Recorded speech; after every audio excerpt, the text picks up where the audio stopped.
భూమి ఎలా పుట్టిందో అనే దాని గురించి శాస్త్రవేత్తలు ఎన్నో పరిశోధనలు చేశారు. ఇప్పటి వరకు ఎక్కువగా అంగీకరించబడిన సిద్ధాంతం నెబ్యులర్ థియరీ. భూమి పుట్టుక దిశల వారీగా సౌరమండల ఆరంభం 4.6 బిలియన్ సంవత్సరాల క్రితం.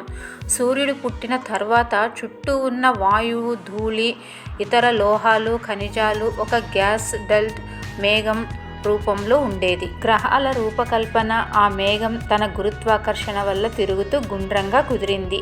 చిన్న చిన్న ధూళి కణాలు, రాళ్ళు ఒకదానితో ఒకటి ఢీకొట్టి ప్లానెటిసిమల్స్ చిన్న గ్రహాకార వస్తువులుగా ఏర్పడ్డాయి. వాటి సంగమంతో పెద్దదైన ప్రోటోప్లానెట్ పుట్టింది. ఈ భూమి పెరుగుదల ఈ ప్రోటో భూమి చుట్టూ ఉన్న పదార్థాలను లాగుతూ పెరుగుతూ సుమారు 100 మిలియన్ సంవత్సరాలలో భూమి పూర్తి పరిమాణానికి చేరుకుంది.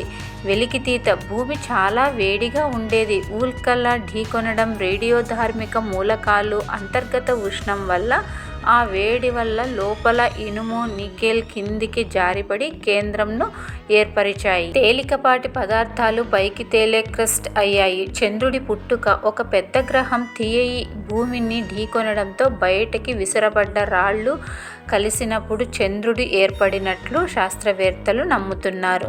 వాతావరణం మరియు నీరు. మొదట భూమి వద్ద వాతావరణం లేదు.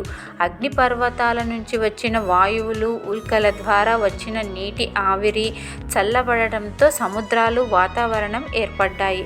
మొత్తానికి భూమి 4.54 మిలియన్ సంవత్సరాల క్రితం సౌరమండలంలో ఏర్పడిన పదార్థాల సంగమంతో పుట్టింది. ఇనుము, నికెల్ వంటి భారమైన లోహాలు లోపలికి జారిపడి కోర్ ఏర్పరిచాయి.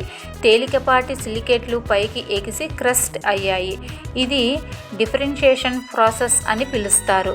చంద్రుడి పుట్టుక 4.48 4.5 బిలియన్ సంవత్సరాల క్రితం థియా అనే ఒక మార్స్ సైజు గ్రహం భూమిని ఢీకొట్టింది.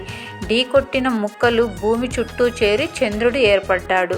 వాతావరణం, నీరు. 4.4 బిలియన్ సంవత్సరాల క్రితం అగ్నిపర్వతాల ద్వారా బయటికి వచ్చిన వాయువులు మొదటి వాతావరణాన్ని సృష్టించాయి.